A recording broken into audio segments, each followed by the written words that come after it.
soit un ROD, bon, on sait bien qu'il est fixé, hein, on a un repère orthonormé direct dans le plan.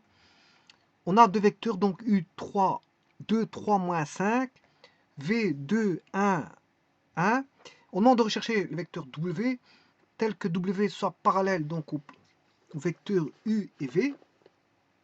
Ouais, je m'excuse, au plan formé par les vecteurs UV, c'est-à-dire bon, au plan OUV, hein, et que ce vecteur soit perpendiculaire à U et qu'il soit normé.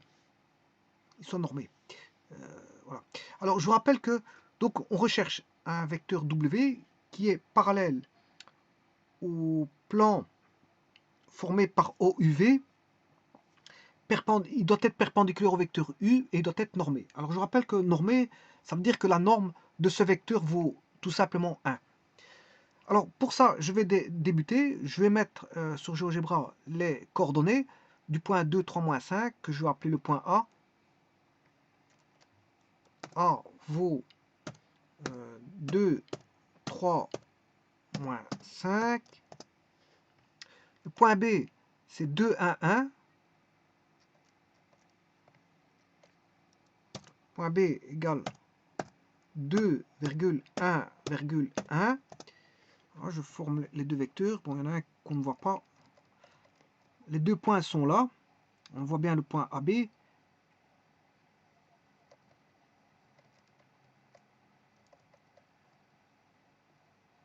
Le point AB. Je vais former le vecteur OA.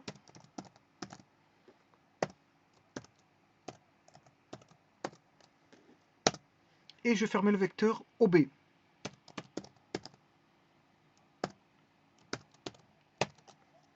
Voilà, le vecteur OA constitue le vecteur U, c'est celui-là, c'est U, 2, 3, moins 5, et le vecteur V, ben, c'est le vecteur 2, 1, 1, c'est-à-dire V, 2, 1, 1.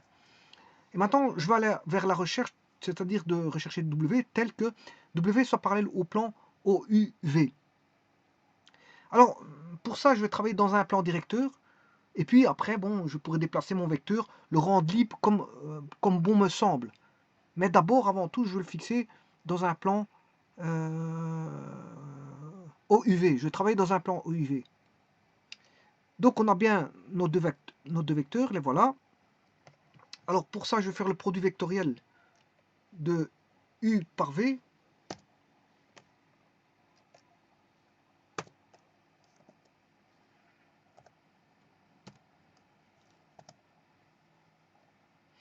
Voilà, il me donne 12. Ouais, il l'a appelé W, mais il aurait dû pas.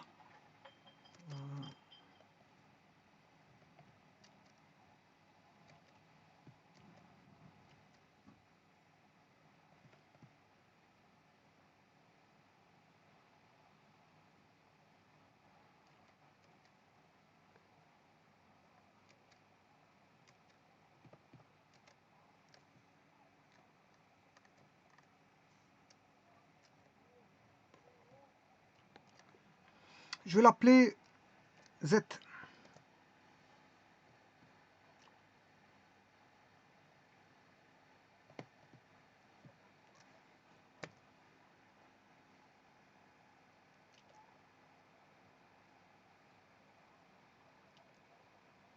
Z, il ne veut pas.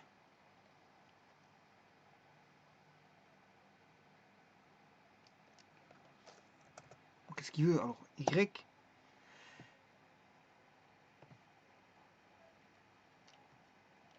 Y non plus. Bon, je vais laisser W. Hein.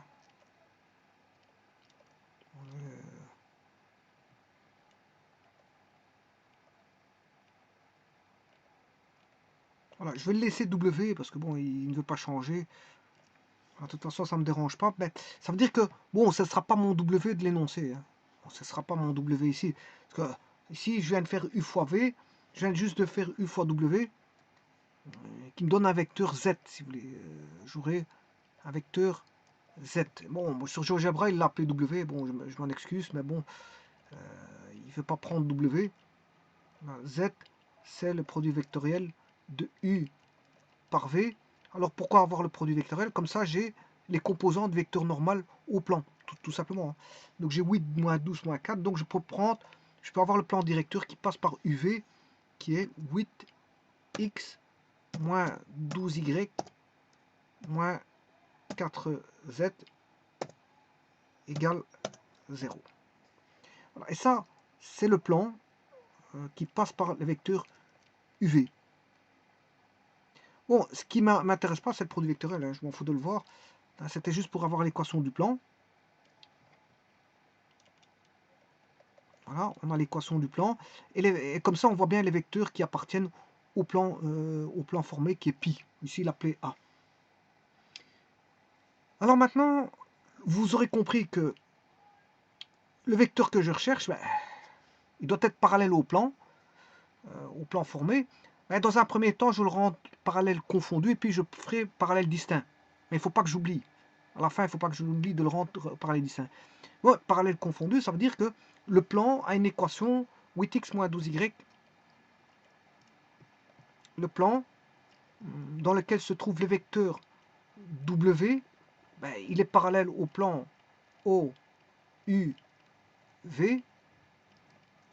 Voilà, le plan directeur OIV qui est le plan que je vais appeler pi 0. Bon, je vais travailler avec pi 0.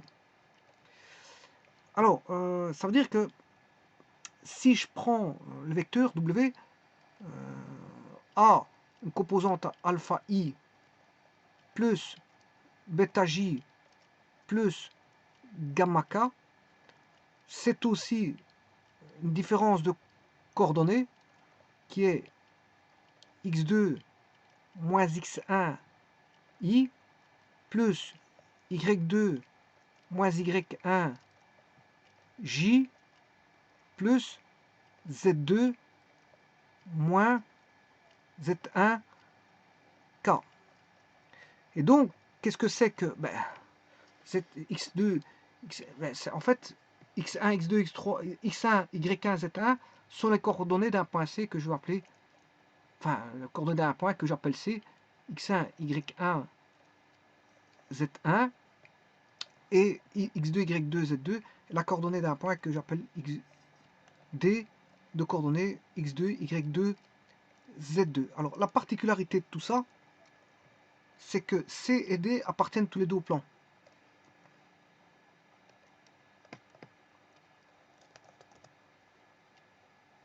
C et D appartiennent au plan.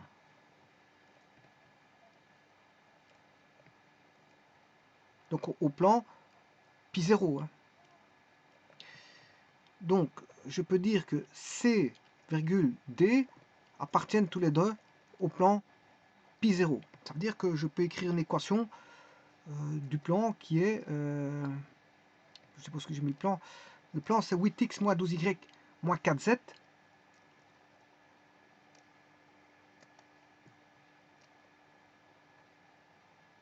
Donc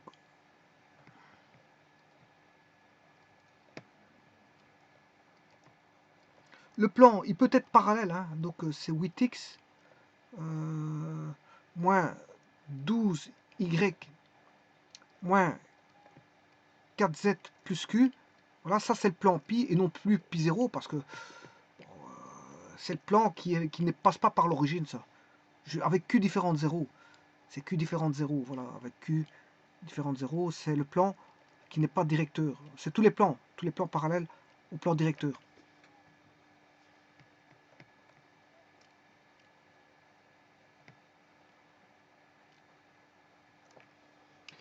Donc ce qui veut dire que CD appartient à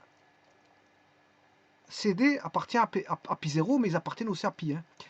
Donc je peux écrire 8x2 moins 12 y2, c'est vérifier l'équation du plan. Hein. Moins 4z2 plus q égale 0. Et D, vérifier aussi l'équation du plan. Donc j'aurai 8x1 moins 12 y1 moins 4z1 plus q égale 0. Là, je vais soustraire.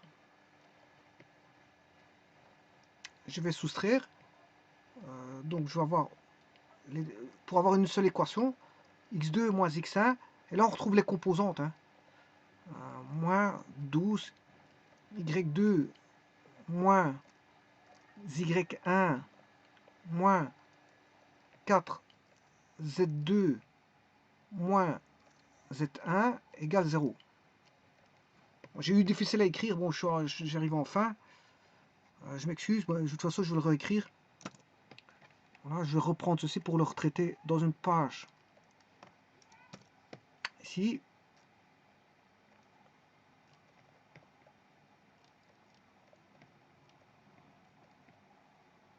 Égale 0. Je l'écris correctement. Voilà, ça c'est une première équation. Et alors une seconde équation, on sait bien que ce plan W, avec ses composantes x2 moins x1, y2 moins y1, z2 moins z1, mais doit être perpendiculaire à U. Or, U, c'est 2, 3, moins 5. Donc, ce qui veut dire qu'il y a la condition d'orthogonalité, c'est-à-dire que 2 fois, j'aurai une seconde équation avec la condition d'orthogonalité.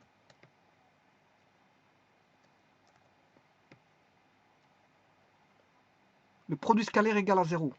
Or, les composantes, c'est x2, y2, z2 pour le vecteur W recherché, mais c'est la composante 2, 3, moins 5 pour le vecteur U. Donc U fois V, ça fait 0. U fois W, je m'excuse.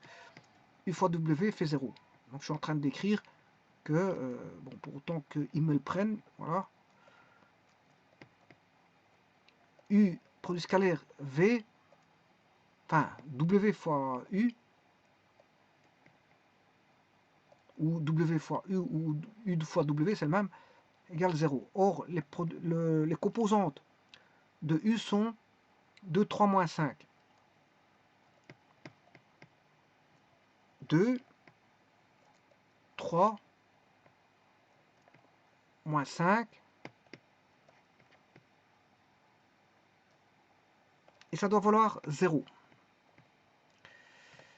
Bon, pour éviter de trimballer tout ça, je vais remettre ça sous forme, bien sûr. Le premier, je vais le diviser par 2. Par 4. Par 4, je sais le diviser par 4. Alors si je divise 8 par 4, ça fait 2. 12 par 4, ça fait 3.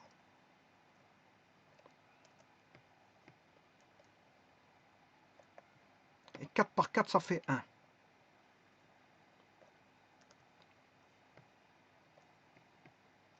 Voilà. Alors, ces équations, pour avoir plus facile, je vais l'appeler x1, 2x1, moins 3y1, moins 1z1 égale 0. Et la seconde, 2x2 plus 3y2 moins 5z2 égale 0. Bon, je vais résoudre ça.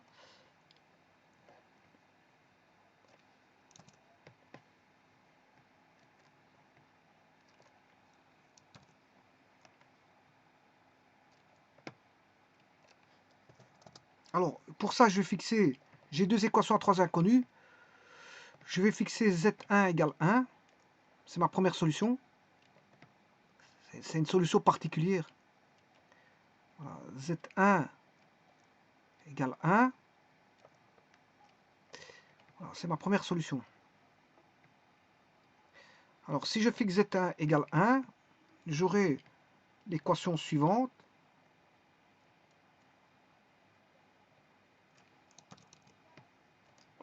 Z1 vaut 1. Oui, ici, je ne sais pas pourquoi j'ai marqué ça. C'est x1. Il n'y a pas d'y2. Je ne sais pas pourquoi j'ai écrit ça. C'est plutôt x1, y1, z1. J'espère que je n'ai pas fait la même erreur derrière. Oui, j'avais fait cette erreur-là ici. C'est x1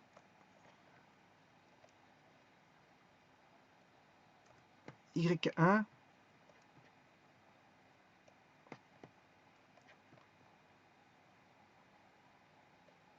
Z1.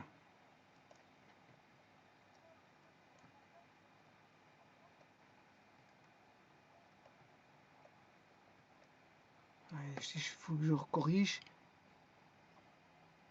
de toute façon je vais le réécrire directement. Je vais reprendre ceci, comme ça va aller plus vite, plus vite. Voilà. Bon, il m'a pas corrigé. Allons rechercher. Cette fois-ci, il l'a fait. Bon, ben, on sait bien que je vous viens de vous dire que Z1 vaut 1.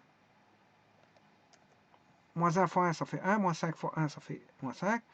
Je le fais passer de membre de droite, le 1 et le 5, ce qui fait 1 et 5. 1 égale 5. Je résous ce système. Alors, pour ça, je vais soustraire la première et la deuxième. 2 moins 2, ça fait 0, j'ai plus de... Voilà. Moins 3, moins 6y1. Et 1 moins 5, moins 4. De cette façon-là, je trouve le y1 qui vaut 2 tiers.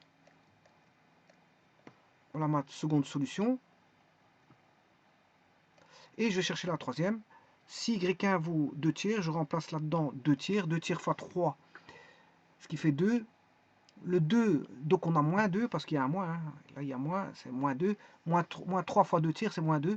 Moins 2, il passe de l'autre dans le membre de droit, ça fait plus 2. Mais comme on a 1 plus 2, ben, ça fait 3. Alors, 2x1 égale 3. Donc, x1 égale 3 demi.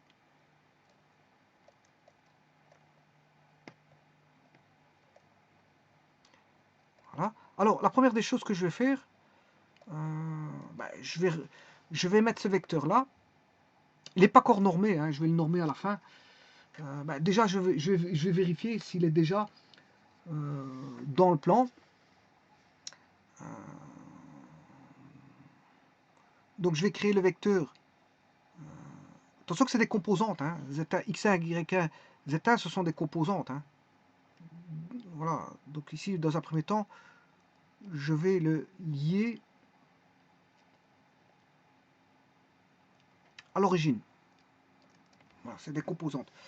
Donc il faut, je vais aller chercher un point qui est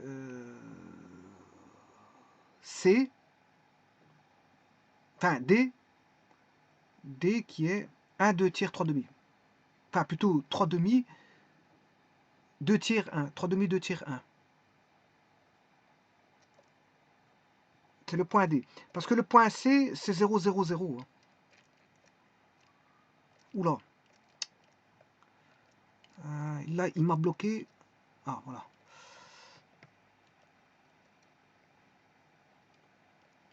Alors, le point D.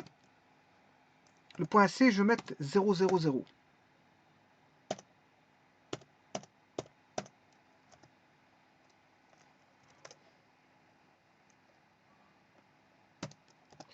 Alors, le point D, j'ai dit que c'était 3 demi, 2 tiers, 1. 3 demi, 2 tiers, 1.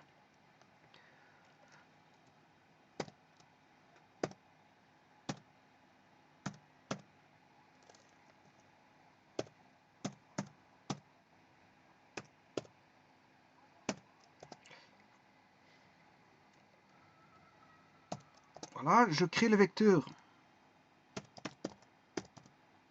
CD. Là, il est fait.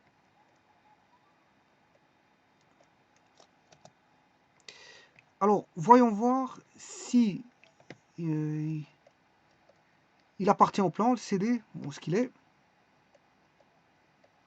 Tout d'abord, le point D, est-ce qu'il appartient au plan? On ne va pas très fort, je vais faire un zoom.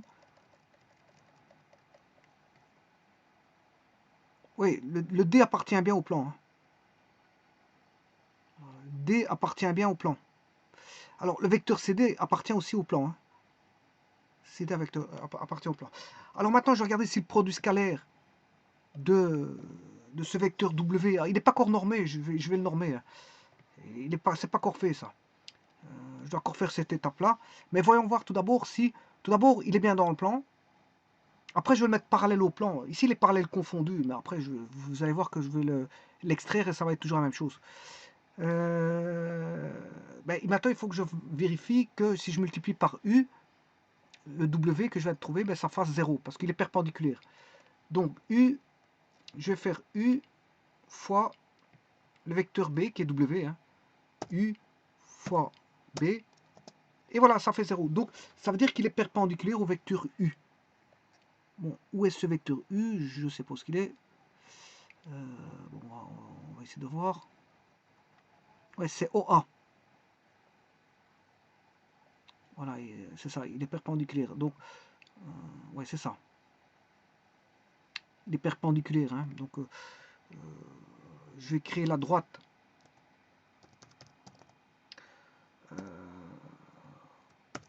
OA. Là, et la droite CD. Je vais chercher, ben ouais, on voit bien l'angle. Hein.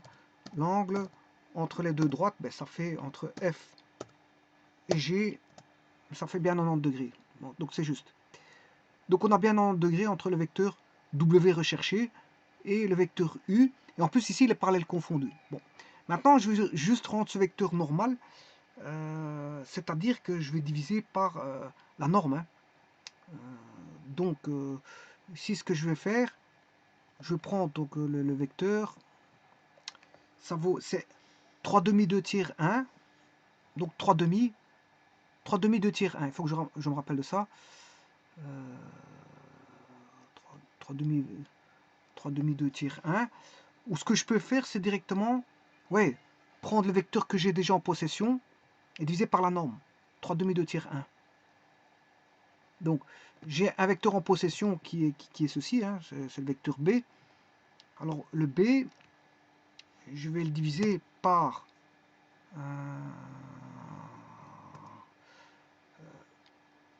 SQRT de 3 demi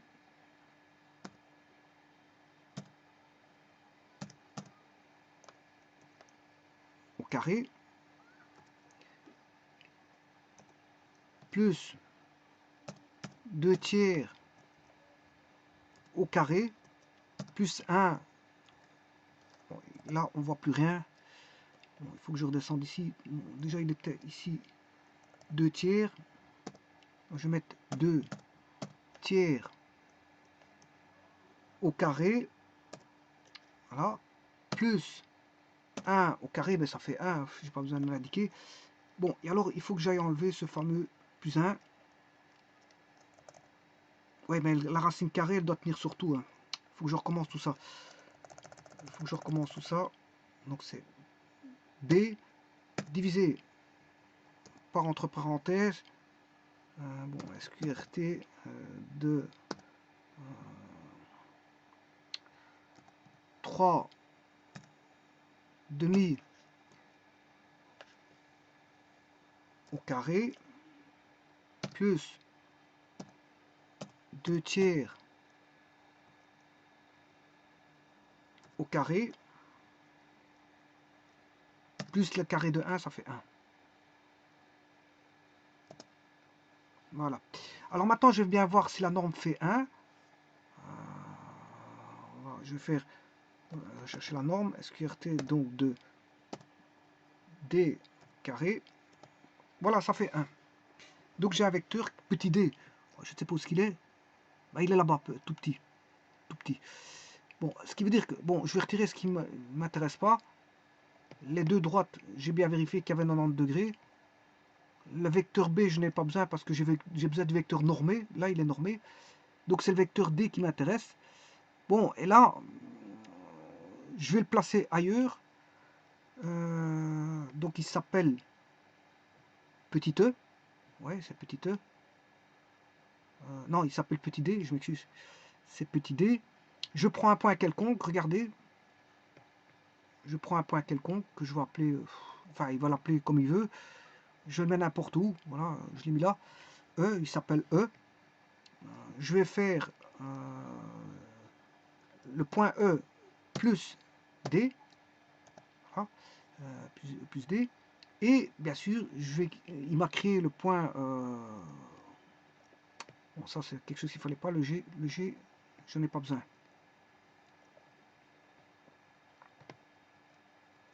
Et maintenant, je vais lier EF ou FE, peu importe. Parce que la norme fait toujours 1, donc quel que soit le sens. Hein.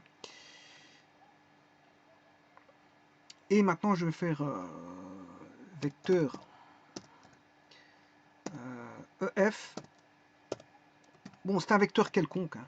Alors, ce vecteur, vous voyez qu'il est parallèle au plan. Il reste parallèle au plan. Hein. Il a une direction parallèle au plan. Alors, si je le multiplie par U, c'est-à-dire le vecteur U, si je fais U fois H, ça fait bien 0. Donc il est parallèle, ça fait bien 0. Et sa norme vaut 1. SQRT, donc de la norme de H carré, ça fait 1. Voilà, donc le vecteur a été trouvé. Hein.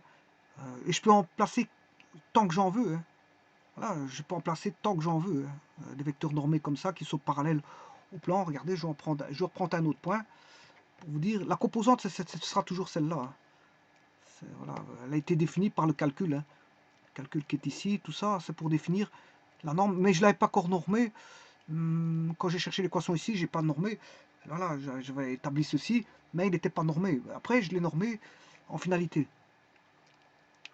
Voilà. Donc, je vais remettre un point quelconque, ici je l'ai mal placé, n'importe où, mais c'est vrai qu'ici j'ai l'impression qu'il est sur le plan. Voilà, je vais placer un point. On va le placer où? De l'autre côté du plan, pourquoi pas. Je vais le mettre ici, à droite du plan. On va le mettre là. Bon, je ne sais pas comment il l'appelait, G, c'est le point G, ouais. Alors je vais faire G plus G. Tout comme j'ai fait E plus D, je vais faire G plus D. Voilà. Et je crée le vecteur G plus D. Et bien sûr, je crée le vecteur GH. G, H. Voilà. Alors, de nouveau, je recrée un nouveau vecteur qui est parallèle au plan. Si je, voilà, il est parallèle même à l'autre vecteur là-bas. C'est un deuxième vecteur libre. Enfin, il est lié à un point d'application qui est le point, je sais pas quoi, G. Et l'autre est lié au point E. Et le premier, il est lié au point O. Voilà, je peux créer une infinité de vecteurs comme ça. Ils seront tous parallèles au plan donné ici. Et ils seront tous, si je fais le produit scalaire chacun avec U, ben, il fera toujours, si je fais U fois K, ça fait toujours 0. Hein. U fois K, voilà, ça fera toujours 0. Il est toujours perpendiculaire, hein, il est toujours parallèle. Et voilà, je pourrais en mettre un troisième. Bon, voilà, je peux continuer comme ça éternellement. Je mets un point, bon, pour autant que je sois bien placé. Je ne sais pas comment il l'appelait, I.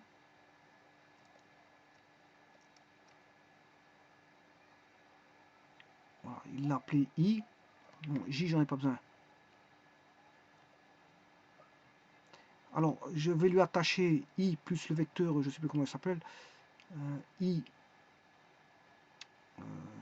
I plus D. Donc, je vais faire I plus le vecteur D, donne le point J. Je vais lier le vecteur IJ.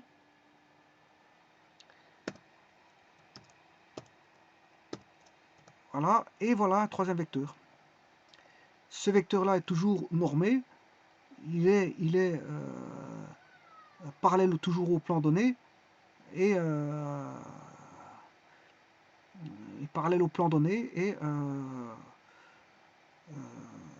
il est perpendiculaire au vecteur U. Vecteur U, il est en dessous. Hein. Alors ça, c'est le vecteur U, vous le voyez. Voilà, et je pourrais continuer comme ça, mettre toute une panoplie de vecteurs. Ils sont toujours parallèles au plan, ils sont toujours normés, et ils sont toujours perpendiculaires au vecteur U. Voilà, donc je peux en mettre une infinité comme ça de vecteurs. Enfin, je ne saurais pas, c'est pas dans mes capacités de le faire, mais c'est pour vous dire que Je peux en mettre tant que j'en veux, hein. Bon, je peux démultiplier le nombre de vecteurs comme ça.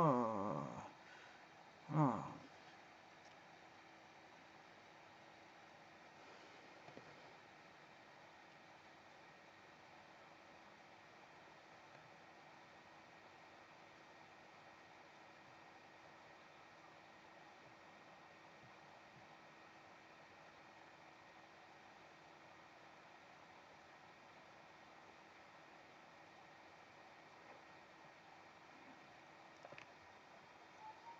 Ah, donc je pourrais continuer de la sorte à faire tous des vecteurs comme ceci, et ça répond à l'énoncé qui était donné ici.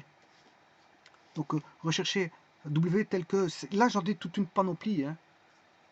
Rechercher W tel que W soit parallèle, c'est toute une panoplie de vecteurs. Ben, ici, il disait W, c'est parce qu'il est attaché à l'origine. Ben, il y en a toute une panoplie, c'est des vecteurs liés, libres, des vecteurs libres. Hein. Ils ne sont pas forcément liés à l'origine. Apparemment, ici, il demandait un vecteur, ben, il y en a toute une panoplie, il y a une infinité de vecteurs. Une infinité de vecteurs qui sont normés, qui sont parallèles au plan et qui sont perpendiculaires au vecteur V. Ça, vous aurez compris qu'il y a une infinité. Mais là, c'est parce qu'il disait recherche le vecteur W, ben, dans le sens où c'était celui qui était relié à l'origine, à mon avis. Mais en tout cas, bon, il y en a une infinité de vecteurs. Et je pourrais continuer de la sorte. Hein. Bon, j'en ai déjà mis 4. Voilà.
Je vous remercie.